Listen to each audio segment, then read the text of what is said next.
say, sir, watch I didn't know Saka Sebono, Eddie Free, 104.5 from Yadia Bro. Within the Chief Jai Force, Dwaso Nsem, and we are airborne.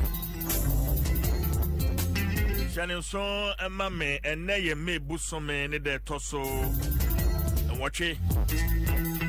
8th May 2020. Everyone say, Ma Yanfa Pomude home come to train, Accra Emerald. Nafi, they do her the big interview, yeah, no so. I did at 12 so. Namika was up Pomude home come to train, you were quite Daruma. And what's we are saying? Yeah, they COVID-19 tidbits. Yeah, they bro. Herix. And one Ghana Medical Association. Akabumu. Herix kills 99% of germs.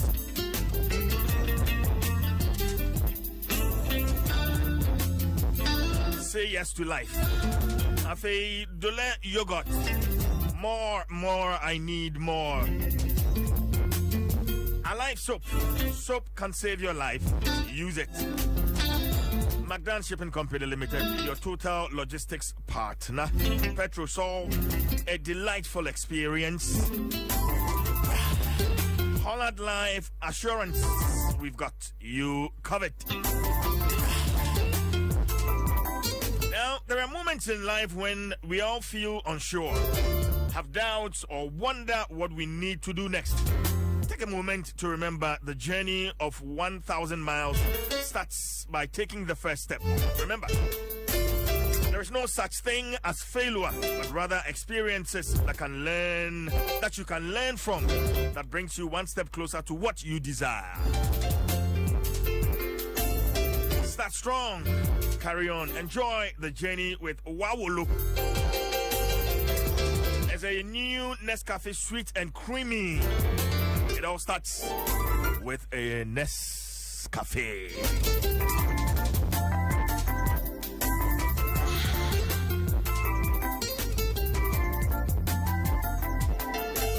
So I hear that you so now boy home by free COVID-19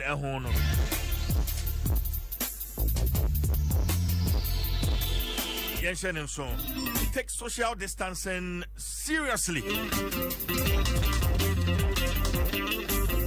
Shaya abetoho say my mboche nkubebri yentiti yentem se ba chon fani agro anamo awutu na nebia no hye nso the social distancing no ehu hia papa. So take social distancing seriously. Yet also you do not gather in groups.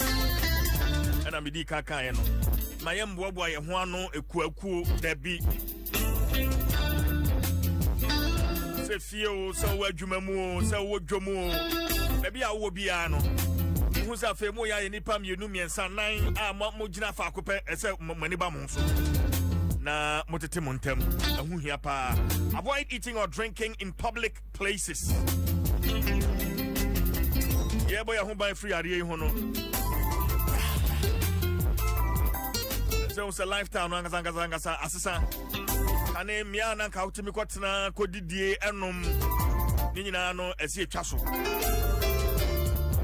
omo de na pa bi kwa to aduane agbowura ho na to aduane pe na wafrim ukofie na afi wakodidi eti yenhye nso sanso na benom a me odom na wo sika kwoto nsan do betra ofie a ni nyina esi hwa. So avoid eating or drinking in public places. Yenhye nso sa and for my COVID-19 tidbits. Shannon Sumame, Ghana Medical Association. And one Kerix kills 99% of bacteria. Say yes to life. Dole, you got more. I need more.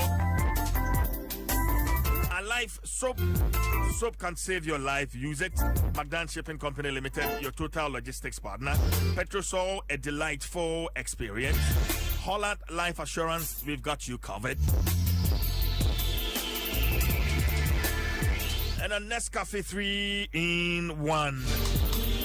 It all starts with a Nescafe.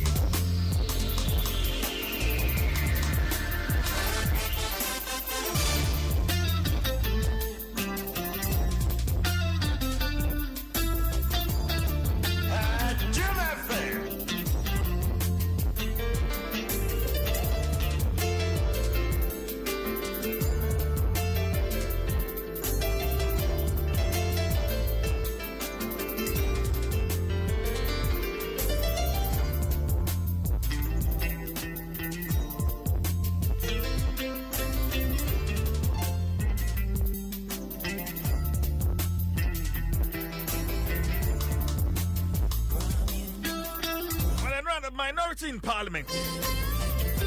Friends and for in Shemu na Fabibia COVID-19 and they are raising several issues. Efano Ghana's worsening COVID-19 situation. The cases in the Kwana Kosoro. Well, of course, the Ministry of Health, Ghana Health Services, also the Munche Mwaba, and our press briefing, I say, but if you are a minority, who will be of course, on raising issue on national response. And wow, man, yeah, the COVID-19 area.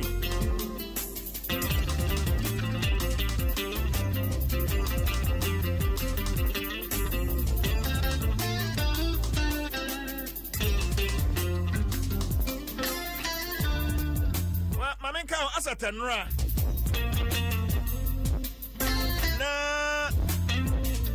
Confirmed cases in Ghana 3,019. Yeah, I say Greater Accra region. As you see, Abedane epicenter. Greater Accra recorded 2,579 cases. Ashanti region and Diho 165 cases. Eastern region 95 cases. Western North 56. Central region 50.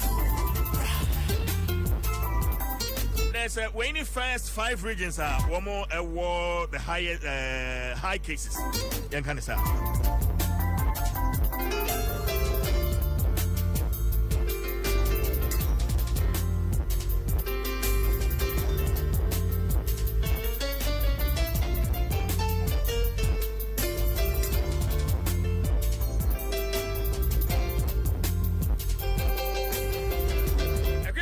Adom 106.3. Naposo, Ideal Milk, Ghana's favorite milk. Latex Foam, Societe Generale, SG Ghana, the future is you. And Agbeve Herbal Center, Adaroma. We don't be a do kumi. And so, at Sansi, and Naposo. And Famra. Maybe I can't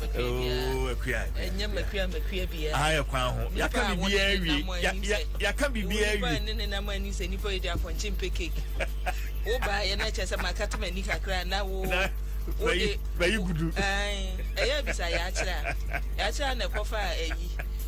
didn't prefer the grave Sydney. I did be the share pan or the basic was a newsroom. I feel they could break by a grace in the good ball. On my pager near the ending now.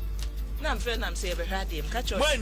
Catch us, I had new for no more Nicola or many zero.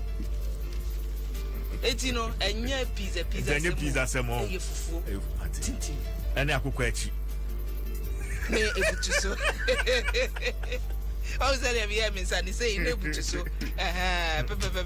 Say, Yankupo shall. What? Amen. We shall now. But I be a Yamini baby or do be echo. But I be a sewer Nissuni Yamia Seno, Amano, Omano, Emre Mana. Now, what you the birthday no more deep, papa. You go so. So, Mammy, about Dwaso Nsem, many honorable Kwabna Kando, a ranking member on the Health Committee Parliament, Meneno, and Chichi, and come on about Taminka, the Makwaba.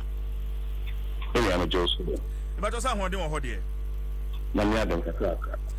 And someone would do 2 some would dying in some trouble for say Yamagana for Aswanti.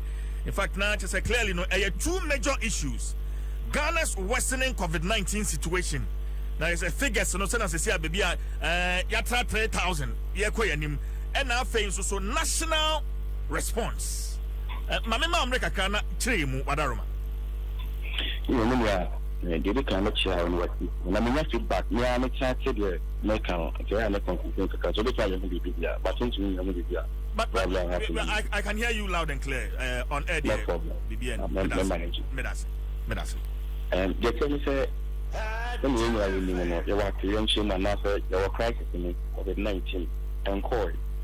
But young here, a big actually, I was my big impression be say, Nema Ako from Kakra Abra, na issues no ɛsoa na ɛkɔ nti yɛnyɛ very happy about akwanya aban ɛfa so a or handle issues no summary nhwɛ a figures no kwa na ɛkɔ so figures no kwa na ɛkɔ so na ɛkɔ na ɛkɔ so no so no at an alarming rate if you say what's aban etimi ɛbɔ ne ho mmɔden na ɔde nkyerɛ sɛ papa egu akwan mu and let me give you a typical example.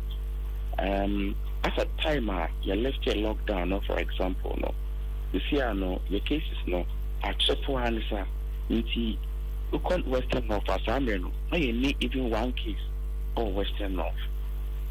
About 2 weeks ago, just 2 weeks ago, we recorded one case in the Western North. According to the health directorate in the region, about 100 contact tracing, and out of the 100 contact tracing, no, about 56 positive cases. It means that about 50% of the contact tracing now a year back and a lady to contact tracing about 56 positive cases. I represent about 50% of the contact tracing now and according to a contact tracing area. So, if acquire numbers no effort for a who now. Yafani said everything is under control. You are left locked down. People are going about their normal duties. And the people on team cry and no mask and a no share, or pencil on share. To a lot of the places are who cry say will be crash a mask. And me at the other. If he said a buying, I was say the approach and yeah, they are airborne. Because numbers no kwa na ekosro ide pe kwan papa betimi afaso na yetimi aso sayari ya no a ebe boye nyina. For example, mental Western North na final example and no achi omo press conference and I say omo granting interviews omo de betu just say even PPs and as resources omo de be here to afra abo omo se jonso abo akoko no but the nyina ye nim omo emu se sika hodo a yetwa Ediato was from COVID-19 or brand Enyagro. So main kai krano, $100 million back. A kai about 1.2 billion Ghana cedis back. A kai also say amount for a big donations into the COVID-19 fund. So who says the kind of here and then in a whole region complaining say PP is krano and no resources to deal with COVID-19 issues. Could be some question and so when your answer. If he said I was say I'm buying a bonnet home more day now to one amount because the figures not in fact frightening. I was say you 200 amount now ye am your sem free issues of COVID-19. Nienya a leader be rally together. Na yenya no bia kakra wa bi obechima ye bia no yetumi aboa ama yetumi combat no. So uhwa oba isi abene okase Madrid constituency. But oba the rural areas na the one na was a kosono and kososa. I can agree say smart oba intermittently the president not about the addressing nation no Emma Minister for Information and Health near the Adom so a big TV so no radio so address that I have seen it and that's a good thing. I'll give it to them. But smart and yeah, Hong Kong there was some information that trickled down to the grassroots, into the communities, and no na ya fairly safe at all. To see us level now you want ya trust vertical transmission no horizontal community transmission and also dangerous. Inti yen crofon yen maame nom a wonom won kwasi no information centers apoto NCCs e kwa be fa so a betimi a resource wonom no motimi apot dawudo. In fact if you say betimi papa this point eno so yenye emanin ko de mi hu se bia ya toka otu anamon e dia fa sa de no. If you say education no so no I will say to me a picture education no emu na you so say what to me ba kokura ewu ehwe ne nkwa ye any kwan say downplay the effects of yade no that one you are ehwe ne nkwa say or you be no ye nim for no tipsy medical doctors you go back for na year no it is a mood say a buying a share so a cofa you estocky a woman anka a beer and I'm just in my west capri anka a beer anka young friend uncle any man and I'm quanya ye fast so me I'm prepared we here to fight COVID-19 because the young prepare we here at least ya dey buy a bit through Ghana high cramp no that brought ya caught 3 months so he said say o stock it won't be na e gidi ye say maybe pray say o the best stock it won't so he akwanya ya fast ya tu ya na mo smart media until they pray wo kwa yaka mean person may repeat for example smart if you see a car nanka yen close your borders in the area and the airports no and therefore the candy and yen if you say your car nanka quarantine no yen enforcing strictly no and yen amount for they are tempted to ridicule some of us and then discredit us and omuma yidinya hodo and yen so into never be bring and another example smart for example and me no ka say you see a buying Edisika the various districts say COVID-19 by. The question is where your health issues and their health issues are district PMO. The district health directorate need to play a major role. You ask yourself to what extent and now one more involved even the district health directorate are they quarantine just are doing district health directorate moon decided what to do. In any case say near Mark assembly and this is an required place supervise you role. Nanka one to me, I use as can say this even issues can how would the district health director every place supervise you go on the DC? It raises a lot of questions in the system. So in the near man, a quiet year for still now no year coswa young from Swono. Still now near my breakfast one car, you bet me that to not when we are smart. For me, as I speak to you, we require a fast social intervention if you are not require fast chair.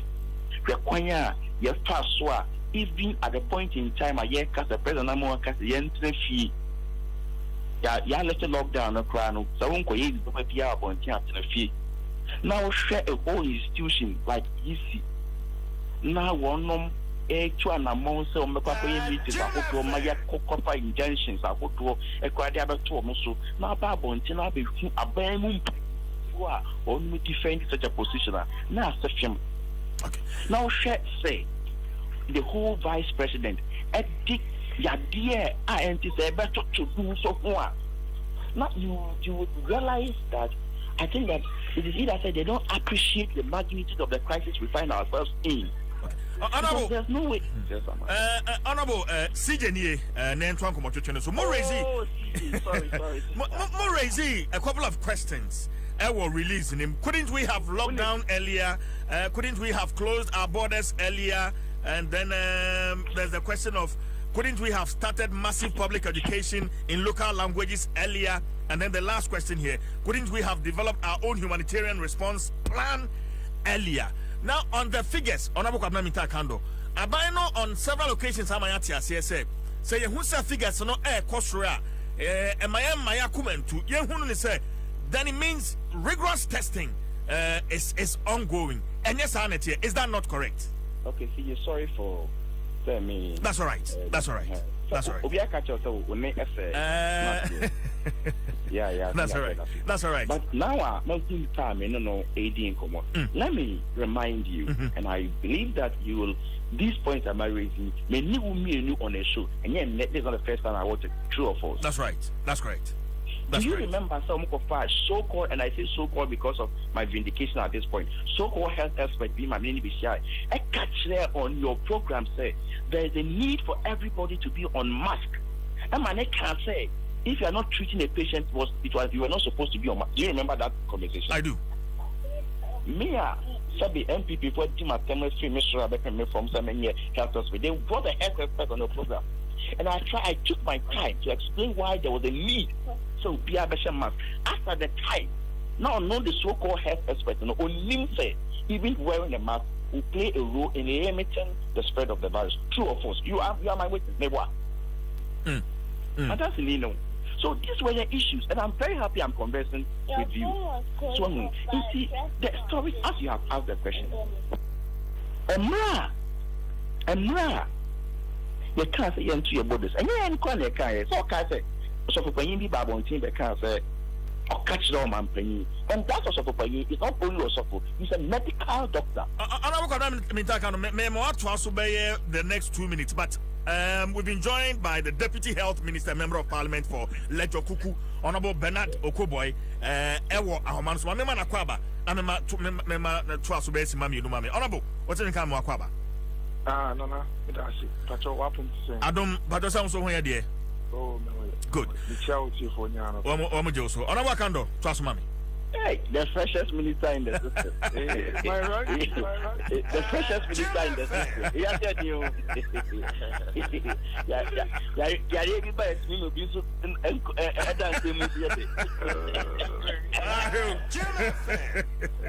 Honorable Twaso Mami, Honorable Kando. Anyway, on a more serious note, and so you also can't send me addressing questions now. Yeah, reasonable, but that draw attention to our questions. Yeah, reason. And they are true. You and Kwani read those questions.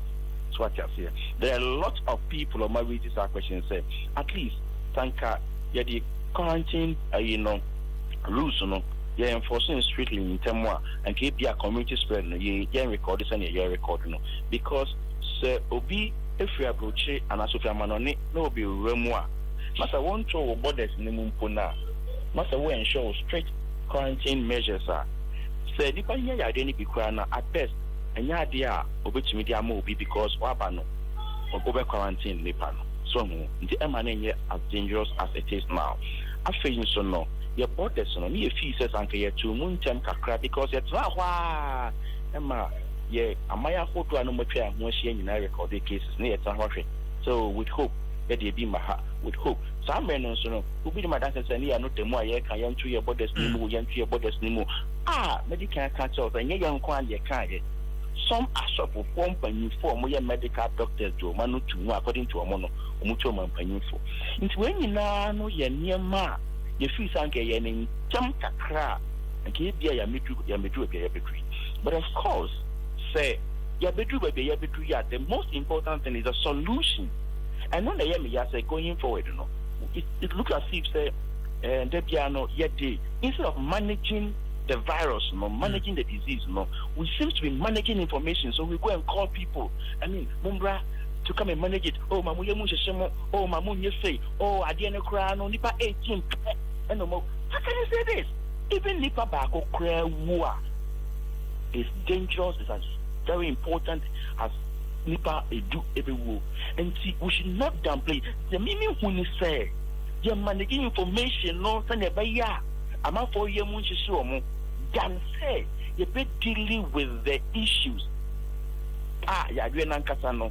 You bet to me, aye. But to see a point me in country, me say, one munisika. You did choose an among we.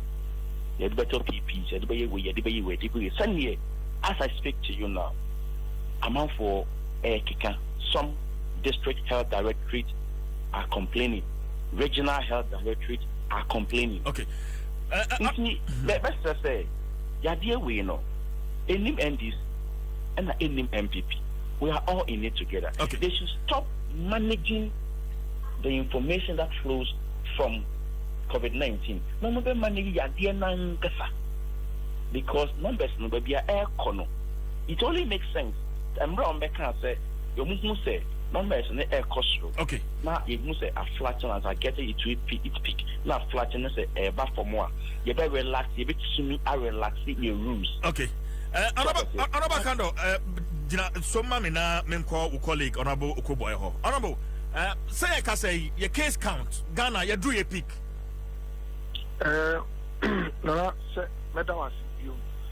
Who say we are seeing say Obia can peak once. You me patch maintain count. Honorable Okoboy patch ma oni so kakra ma me. Ma oni so kakra ma me. Patch utiminka. Me tonka. Honorable Kwadami Takando, what's in it's like our chi money or money the minimum crack a baby. It don't manage. Also, all Casano, not meeting in Tower change. More fun. Didn't complain. Oh, it is a very manage my. But honorable, no problem, manage. I'll manage it. Don't worry. Many to pass until me come to bring us. I want to know a baby. It's man, also. I said, I need to pass on to Cabri, and yet, Sonny Baya, Umbamu Bebre, we internet.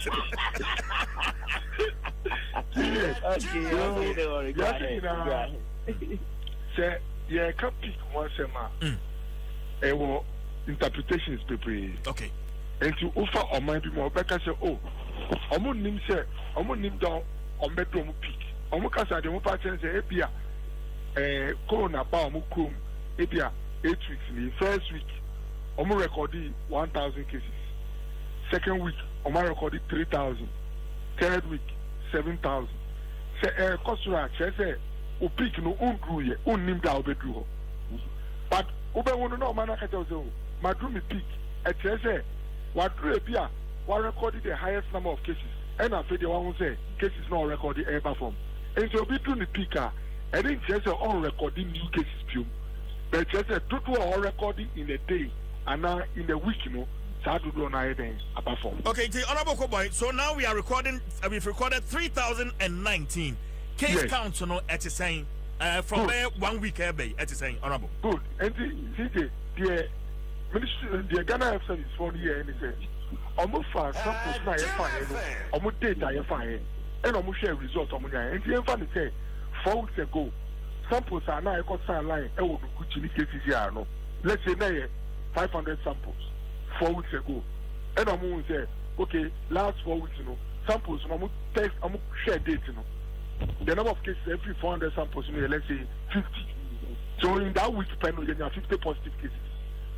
The following week, which is 3 weeks ago, you know, samples are still lying, you know, I share data, you know, you have, let's say 60 cases, after 50, I got 60. The third week, and every 60, about let's say 20 cases, and last week. And now this week, as I say, about 10. Now, Obi or share data offer the samples, no plotting graphs are. Ultimate tell say it was actually maybe a week ago, and on ET, the highest number in the week. And I say they although all recording positive cases, you know, the amount that was recorded for this week, you know, and will form 10 year abetrim. Once one year cases I will form it shall say that was our highest number, and then they will pick. It's a picker. You can peak in terms of number of cases recorded over a particular period of time. Approaching in America, say what do you speak? Now, so every day on recorded cases. Now, because now your testing capacity, everything absorbing all your tests at a go. I have been with you maybe 2-3 days and 4 days. No, maybe I really get 400 cases positive. An idea 200 cases positive. Now, and no, let's say 200 cases, no, and Ghana 40, no, and by another 2-3 days, by no, and cases across Ghana, if you are afraid of results now, you're releasing from the laboratory. And the patrol, if your mind, maybe to me, authority state agencies are, said your morning, dear, I yes, Amanya 4, said your Ghana service, Dr. Sako, dear. Public health specialist, Dr. Bwachi, said before me, said you are interested in NDC or MPP politics. Or no, a 200 and was saying that GTA some level of trust. Almost your mark of back, I could track the dates are for samples. Any the results of Munya and was reached somewhere around 25th of April. Now, aperture, if Omukasa. And it's just every time they know cases you. But point in say, and the number of positives received per particular days or weeks. And see, so far, and no Makasa, I have every reason to believe them. Say, really, we have hit our peak. Say, backlog within you. From next week, the results called Gucci. Within 48 hours, we'll be able to know that 50 results samples went to Gucci. 1 came positive or 2 came positive. Now, the update can be more regular and up to date.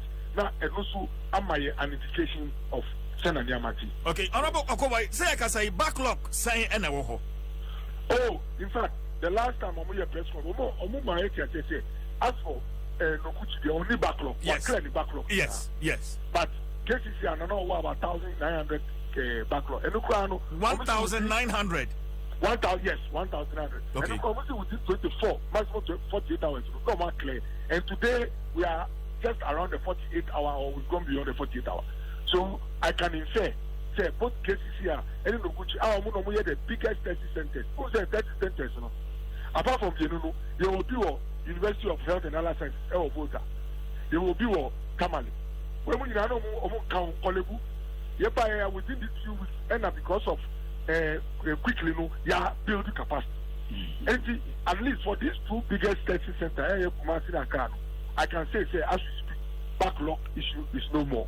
So, and it's say the 200 samples come on now 1,000 crowd. They will say within 24 hours, I'm going to say this is the result. And I'm also I'm convincing Ghana Service as a stakeholder say they should try so that results no bar update it. The only issue kakra nana mepese meka ohane say Arabia any position and any rank. And Arabia na sebi the to me any relevance the same pathem in public health. Enti who Arabia Lekma Hospital na mo recording 10 malaria cases. What you call radio cry as director of the hospital busumu we 10 malaria cases for Lekma. Obi ani wo be bisa wasem. But unya 10 deaths from maternal mortality. There's a appeal for mother who more free mono. And your hospital on I would declare there was a converting at the district level. Not district infant region. Not region they should say death now can ampa a woman of fear, then a woman and some results are okay for public consumption. Unya ya able to say polio ya lasting in a effort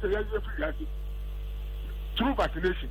We are hospital now when you get now say polio 2-3 cases now the car here obi abeka say 2 sign and yes we transfer now so ya expect service into we see when one the person you from penifo bi say mu say eyampa the who can wo china so and na bia why false diagnosis na ya tell sana corona eti enye sebi ade a oye lab now we 100 cases no Ghana what push Ghana is straight internet no what happens to say there were 1 or 2 committees or move vetting results. One results. Okay, it is really so.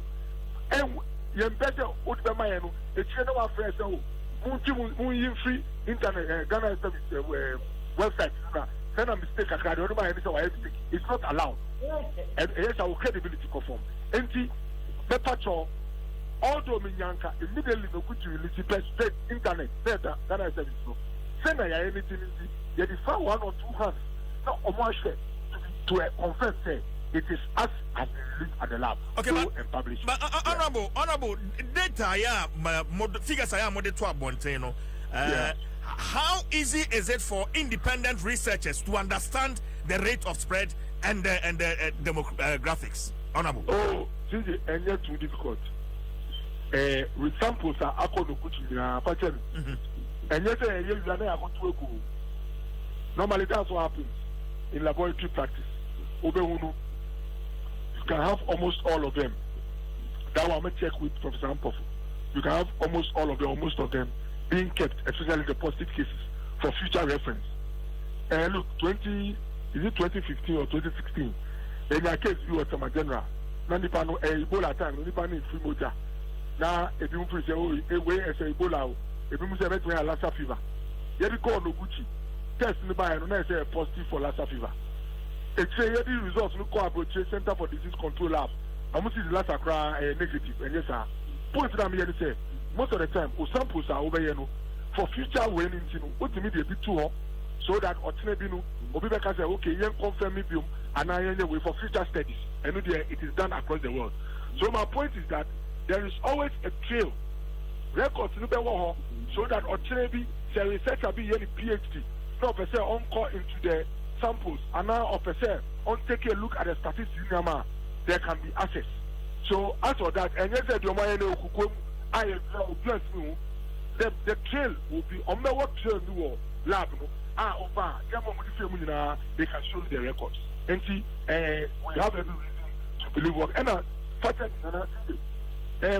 meaning say Adom 106 and influence that suspicion. But see, Professor Ampof no one to know. Omunomuye one of the first people to isolate HIV virus in Ghana. Why laboratory virology for close to 30 years. Now, Opia, why for 30 years, we have seen in our international community of virology. Yes, Sonomu as one of the best in Africa. Our own reputation. Who is the NDC and PP politics in T? Oko Wale Tiakate is a matter where positive so instead of 100, no 50. Sebi, I've gone about Nisukan over Jimmy Bisa. So, me patcho, me kase Obia Boni say, oh, Bisa say, you share results in here. But, me patcho, Sa Denu, I am Jim time. Results if you're more about, we have every reason to believe them. Obia Wire laboratory, the two man that make catch say, yeah, the results 1,000 baht for something. If you are always now 1 or 2, if you are not, but your percentage reliability, I am about 99.9%. You first and Indian Mawo, and you need to question no good to say. First, no, Okaya, because the program be, and we can say, oh, we shall no good here. Our capacity 1,000, KCCR 200. Who are in Iran? I can say, why 8,000 tests? Become a president every year. Address no. That is 8,000. No, and to mean true. A cross to change the our capacity. A train am no good to my HSA. Then a capacity no, it is times 3. Now instead of working maybe from 5 in the morning to 5 in the evening, they are working 24/7, and their capacity was 3,000 a day. And they no say, in Kofona no say that you know, on my can yeah. Say in draw, you need to trust you. Okay. Say Papa na Kasabe can say, Master, they say in Kofona we tomorrow lab, you are double, you are triple, we are not sleepy. It's me patcho figures need the young share.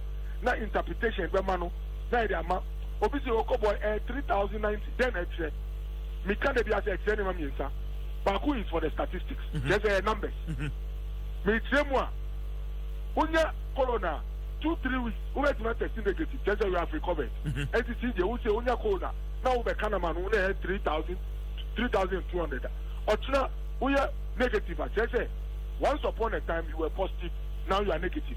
You were only part of a statistical record. That is the relevance when it comes to CJ.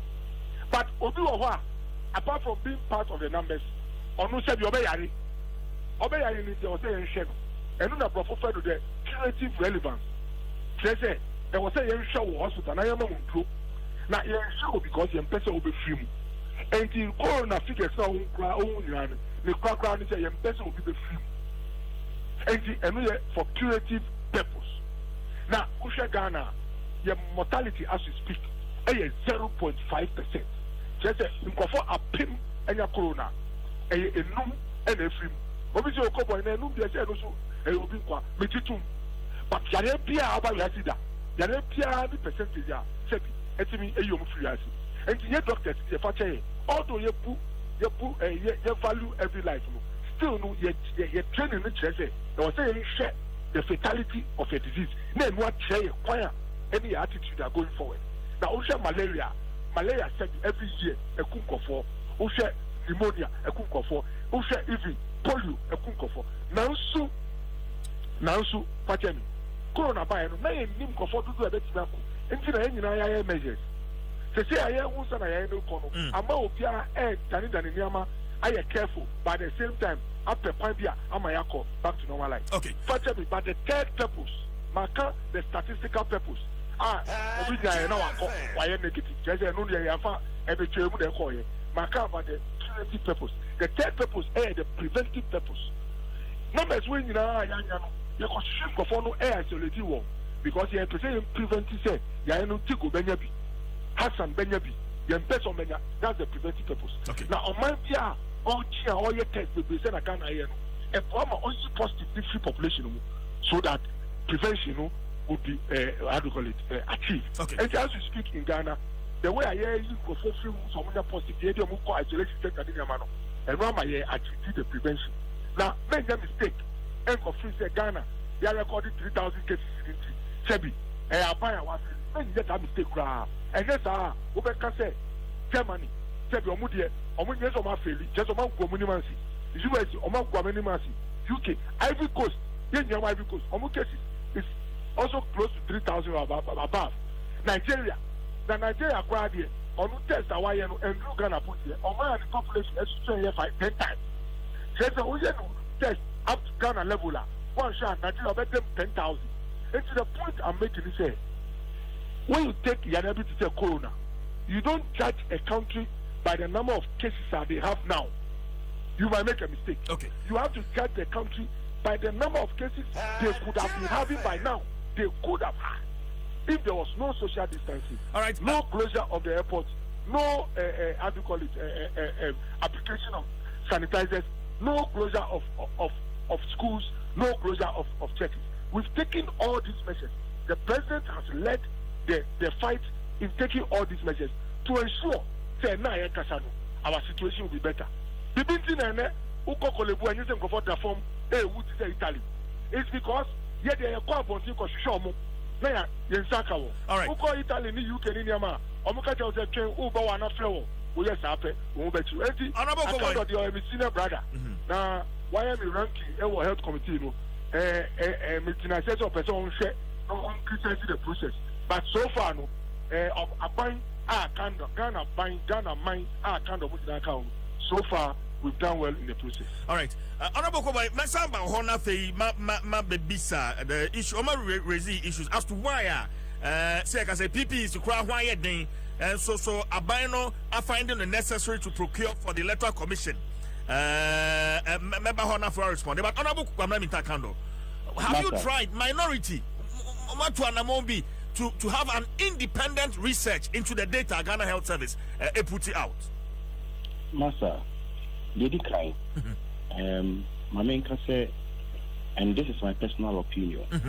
I hope, say, going forward, you know, as I do my papa and the Gucci and KCCR for area, no, because so atwasu, na in could do the idea, the say, and now say, I bear announces every picking into no. The figures be about crying and family to drop and my Ghana food. It's my prayer. Say, ye move. May I say, ye managing the information, no, rather than managing the disease. And so, teaming your coboya, you come out with ye no. Ayen Koma, Odina, many new Atia, so Nema Aya under control, na a new rather than say, a buying a betrayal. No appear PPs are hot door. Ediama health professionals no more dear Dijuma, and I've said to you, say, and then no, the health professionals are complaining. So, Omunya PP, into say, what an amount you be, I bet you media come back with that, Yahweh, and yet, electoral commission for and a one of Kosaya, the end of Kokia, and yet, electoral commission for PPs are bra health professionals, no, one of PPs and far ancient. So it is important. Say you then manage information on a move adahuye. Again, say kasi be at a peak level. It means that it has gotten to the highest level. Yes, but it's a could beyond that point. No. What is the expectation? Now, situation you almost is here, yeah. Actually, around 3 days, no, the numbers no increasing in multiples of hundreds. No, now catch here and say, you do your peak level, but you go beyond that point in the more. Not say you be a with you, say, if you are ube manage figures this time round again, just like I'm managing the information. One way here, people will be tempted to believe that we are about to manage the figures because no, I catch here and say, Papa, go acquire more. Your quabonte contested a nunti and ama adeno abasa. Quabonte contested. And again to Yanko Western of Yanko Bontian contested to the extent of be show sign. I'm a Nipanan Kasa. I call hospital. I'm a young self for the past month. There were more than 50 something people are more carry Yadiano I am who in the system. What it tells you is that there are still a number of patients and I say careers or more system anymore. Young to mean detected yet. It will be also the idea more than say the very mass, the very increase your quanya, and yama yede by a test case ID ba near increase kwanya be fast we be test net we identify more of such people near increase your isolation centers any other rather than the PR adena yeah to allay the fears of Ghanaians abra yadena ngasa no enam yemu a edokoye it will not help anybody in any case and away no what a health professional why why in our press conference especially in the Kuchine cases we respect them akwanya amofaso a obabua Ghana in this crisis no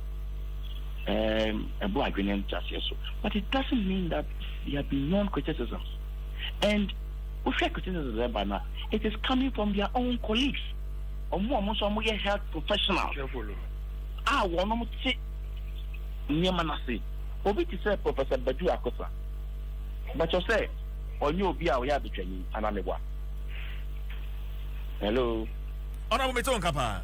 So, a pay barbonting ever challenging figures. No. So, there are other medical doctors on our bunting, Abacase, the aircon in more.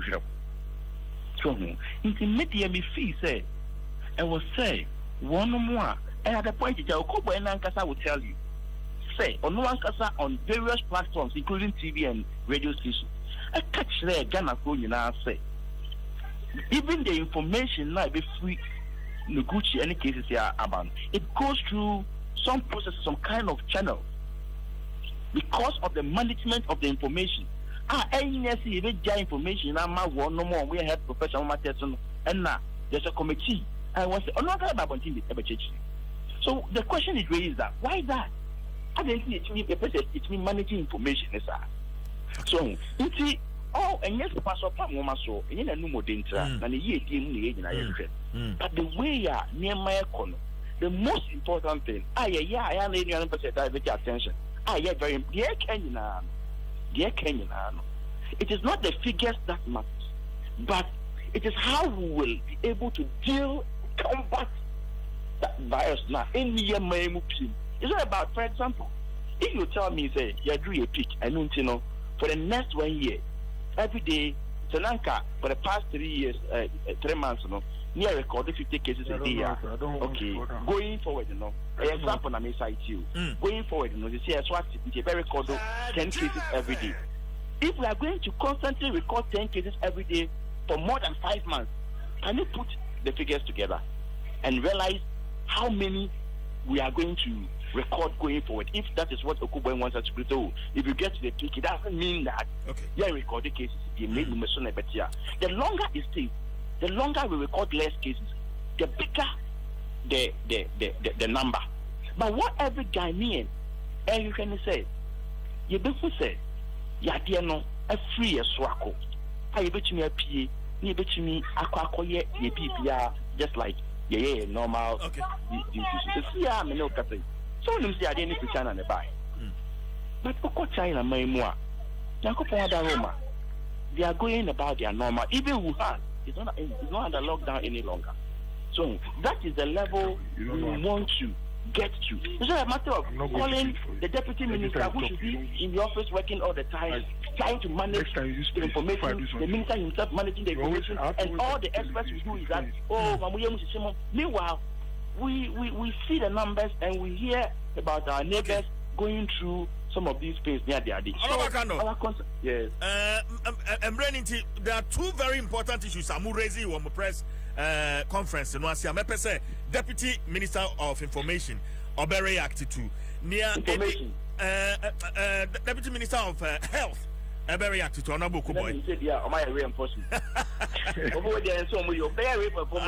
was my mistake. Honorable Kuboy, Ghana for I stranded. Ewo Amanone, I mean talk of Dubai, China, US, UK, Canada. In fact, countries be brave. Arrangements by and because we know for a fact say countries like UK and US wamoba at the plane besiko to kaha e be fa womade sha womo Ghana ha entini so womo mutimi be fa womade sha dia. Can't we have that arrangement? In fact, everyone meet was it yesterday or 3 days ago. Let me tell you about Samoluku Jeto Ablakwa. No, say we can make an arrangement And is kind of say US for no the plane, eba befa o ma de share Ghana ha. Ne ani o ma yes arrangement no say any mo ba mon test ya de share wo mo ho. Na mo fa wo mo mbra yen. Mo ba ma befa mo so mo dia e wo ha. Say Dubai a ne ani o ma yes arrangement no. Is it possible? How soon should we expect this? Honorable. CJ, me pacho eba evacuation say lifted Ghanaians are outside Abaha. I believe say Mimianuma or foreign ministry are omonomu share closely at the situation our engagements as to how to go about it. Or met me at Casa with a lot of authority tell me. I'll just look at it from the health aspect. Kai say from ya start here no. NDC for no better say anka Ghana for what China Wuhan no yanko for mumbra. Now Marty say chedimu ka say e try won say country say Italy any US ni yama no bebre omukọ for China bomb and I be ma yare no starting spreading enti e say you can say they got the omukasa ni tia nka asema to no mo say so far Ghanaians no ba kokura ni wa record why but the only if you say pilot no be of the plane be ba and more inside the plane almost said China for it is possible I commit the arena ba our more airport now me complain no akopem mu omo de be ba me ka we na wan kwan a ya ye fa so man so di ba point ni say if who kwa kofa Ghanaians e di aba Ghana it's not only about the economic aspect to say their sky befa if you look at that it's not only that we can ask for money Ghana for one we can say $1 million echo to Ghana for a noon and 9 and it is justified unim said your china or moon or memo on my way at now and they hear about ska but this is the problem no one can Ghana for tell this a year called no still who says some countries or more cases are still was through should it say US should it say Germany should it say Italy in fact now uko Europe now uko pe o risk say obenya corona e was super o Ghana enti ye kwa ko fan for no in the process no there are risks involved enti yenya botai ma obia se no mo pia ye anka ye ko sa Ghana for wa botai ni aba anka pia ye no e pia amni ye ana e ku ko pe sana wo so nya botai aban ekufa do aban so wa pimpa nanso ya asem na ye ka no Ghana ni o si be fam no sabi fa chemi minim Ghana for o ma free o ma fa kolora mu e free mu e wo yasi Ghana for e du meka che o mu busia for ma free na wo ko fa nipa no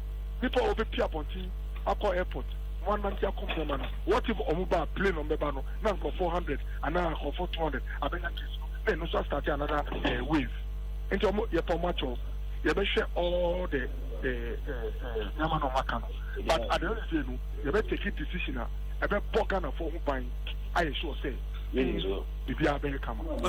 and then the final one nothing me jamo Madagascar for more herbal mixture I ne who say yet it's me say Ghana for and Madagascar for kita hunde to say especially on this herbal mixture now who can say they do not say no see the one ka joza omo no mo claim say omo no bien wuye enzi edro no mo ya ma won nje na ye doctor say ye tuma sa I so bikita paracetamol mi wo no mi si mi ya minu paracetamol na mi na ko o se para na sa e fa se mi yim na ko na leta ba ni se ma nu para no pra yim no be ko doctors you be there for placebo check e try dey move bi ahwe ni edo no mu by the test wa twin obi wa how dey say edo no man for se mi wa to se no to na pa na wa ho dey ya ya na nya ni patia mu ya ya age like age mu na ye ni say on tiapo enti me pacho se edo no ye test kaka na e hu say e wo properties e betinya say na why not ye ni be ji Africa man just Africa ya nya agipa but mo bi adwin ye ni say because obi say o ama aye kama no eno an say obi ato inum nti be pacho ye be emu hwe ye de mati say de bi ba kuma ba eji be chance ye hwe na sebi etimi boa ye de be ye etuma yes okay na ntina say yaka say de ye sanka bi en hwe hwehwemu no asekra the last time I checked no let me cash me Sabedua, but the minimum penny say, a trophy of Babakuma. Yet I say, him Bogana for FD Bashim, say, okay, the man for anything. Well, Onamakando. See, yeah, Metonka. So, that same way, I believe that this should be the last time MPP for I was hiding behind the reason of not bringing people who are outside the country about money. And maybe from the president through their ministers to the Sia Kola. Maybe Yebeka say, Monkofa Ghana from one Amanemrano. Then they refer to a can't see Yankofa Chinese Ghana poor or more students or more China Nembrano. And they describe that as advisor, not enya or manfa abo maino. And I don't expect somebody like Okoboy to be making that argument because he's a medical doctor. And CJ, listen to me carefully. But I think that again, propaganda on person will repeat it for people to know so we didn't advise government well. And that is highly unacceptable. Listen to my explanation. Now we are in previous and we said the chief assume. Me too. Sometimes I don't understand why ministers should be talking the way they talk. Listen carefully. You are really buying and I as a president who require the highest political commitment that President Ankan who be a couple of time or no way buyer or need the first patient and the first career and the buyer. No. We said say not the rest level no. I was only this year committee this year parliamentary select committee on health this year officials from Ministry of Health. And they catch almost say I don't think that your students now more I'm an na China no monko for mumba. And I'm catch so mumba ko for mumba as and when necessary. And they catch say if mumba ko for mumba na as and when necessary dia. And you see when the arrest levels are low in emergency situations like this and now we evacuation a year. But one train couple membra risk level never cost so. And you catch almost and a monko for mumba. Now what it means is that Samreno, they catch a cock for mumba. Okoboy knows very well. So Uncle plane NC one can't show so Bia or Ghana New Eastern Diameter plane named Ghana. Yes, I know.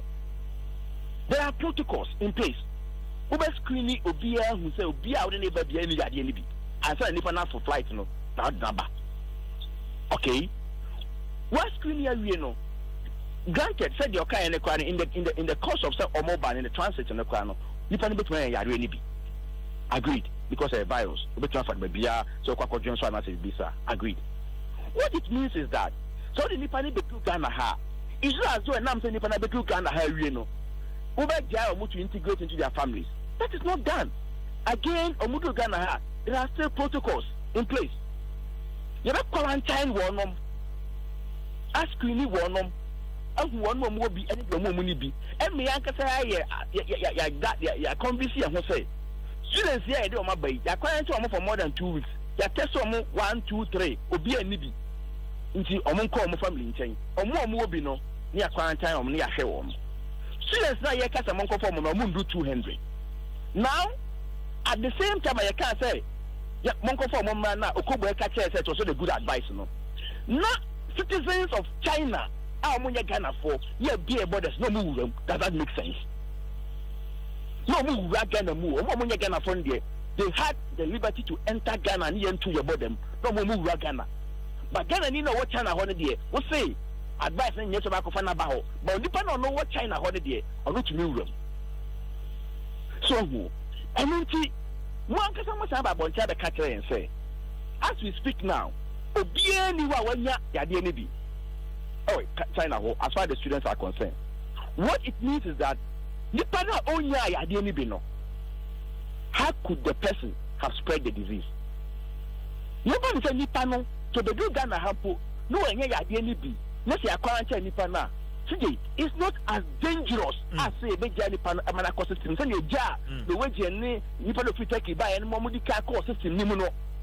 Because I catch us on Okuba will agree with me, say the vertical transmission is not as dangerous as the community spread. Okay. And you know, he cannot. And this argument, I've made it several times.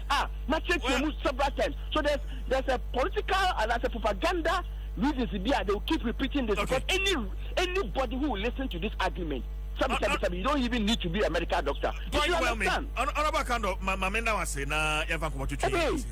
you very much for your time. I'm most grateful. Ranking member of the Health Committee Parliament. And Honorable Bernard Okoboy, Deputy Health Minister, and so ever come from a channel. CJ, so Wednesday bonds me and son on a show. There's some number.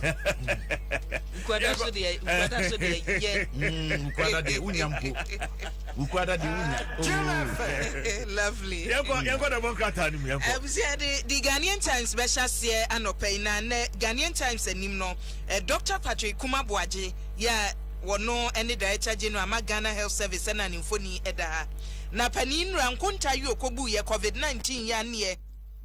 Emrashebe dwafo mienu soafo abedi akire ba akoka ho wonu mu agi ho akinye ya ene wode atodwa se cases ebetumi aka se Ghana yenya ye mpanimfo ande ya twetwem ya sonso korogen ne yede aba eye 3019 ene nipa dunwotwe ene afiri mu nipa hasane miensa 303 ene wonum so wo ho adwo woni a yetumi aka se munkofie na babia mugina no eye etu wase Ghana so hwe baby e wono a kakra mpanimfo tumi etoto niema ye betumi akoni yie eti na unya the Ghanaian Times a sansemi bi ewo mu woni ye wankasa dwuma ankura nyuma nkuma ye wo mayi mu no Ghana mampani na adoda nkwa akufu ado ene COVID-19 ya mo no 600 million Ghana cedis na mpanimfo se watwato ye de ba be swasene na kwan a wo fa so achesika ne na ano SMEs na ebi kan say ni esika die anwe yom de ma ye bedi o ebi so say wonu man kasa tena de ma chichem no chichemu no anwe ya wo bi betumi anya 1 Ghana cedi na no na awura esi antwiwa yanki ya bono ena chese wo bewe sa sika ye hu ntutu ye nyina wode atodwa se emperimfo nte dase abra makora so se bi a ye sika no aba ye chekeke wo se wo nya botere no ahwehwe mu enwuma a wo se no fatase ye so wasene ne ye de sa soft loan ni bi emabo no wo so mbehwe mu korogyen nti wo ma no hu se adwuma a ye de ma we no wo mfa nkotwa nim na da ache wa be kasa na sika ni sha etimi kodi yo se ende enya de se empanimfo ebehwe aye ho adwuma kwakwa etunya the wonka te ya sansemi ebi ewo mu Yamfa Chronicle the Obokrata infanto aso na Chronicle the Obokrata no de aba montia ya se de COVID-19 Edura Madagascar urade Adom manya no Ghana ye no moto kese se de be ye de bi beba na ye be ma Ghana de hye se ekoba se bia etimi adwuma de na kyese edam na wopanyini a wono na Ghana Health Service woda no Dr. Patrick Abwaje en wode nsema tudwa wo chirom se nya se bia team da sabra no ya me kura so ne akofa nduro ne de aba ye be so ahwe na ne FDA fo de okode bresemo a wotu ane se mogabumani e be fama hu se bibia de mu kroje ni ha obi a wo ho side effects se de ka no protocol sem no ansa na ye be makwa ma Ghana de hye wonya yare ni bia de amoma ye de amomo na social distancing ho sensem so aba na ndc amanyuko mo so mo sra ban pa om kuto mo se mekora ne akyekede se be ya COVID-19 restrictions ahodo ani kwa so agugum wan wagugum sa ni pa befa bro nya nwa we crackers wan we na yare na je srepre potaku eti se die sitie ne yanyir mu bare eti se dunko atwene ekoba ne se be boa pa ese mika we hu ne neyi the Obokrata friends Chronicle wode aba mountain ene di daily guide ebe toaso animu anane daily guide mfonyina wode ba wo ka Ghana fo mampani dada wo benfo join Vansatamase ne mfonyi da ha ena mampani a wo onso mampani dada sa John Dramani Mahama wonso ne mfonyi da ha na ensemu abe na nsane ne beto odwa se mampani dada wakuchi nsem de akoma CID mpanimfo se kwambafo abronye waka sembia fa ne ho ya nsemu a waka ni ja wo susuo se woni mampani dada wo benfo join Vansatamase ni wo hu bi wonso oni mo hwe eti CID fo nya hwehwemu wo nsem no mu na saa semi na na daily guide on de ne headline yo de ba yo se mampani dada John Dramani Mahama se enyu ono ene okum omampani dada wo benfo join Vance Atamelse etisiadi for wonya nhwehwemu wo munya de bonkata yi a ebi eda animu ana kani wo dwantania no odan di si amanyoko na no emfimfini mantemu ene aloteje kopso wonie na nimfoni a daily guide for the by the minim so muchini ya no manya bi no mudi we ne ba yo nimfoni da otim se gonyo na ni abre papa ne woda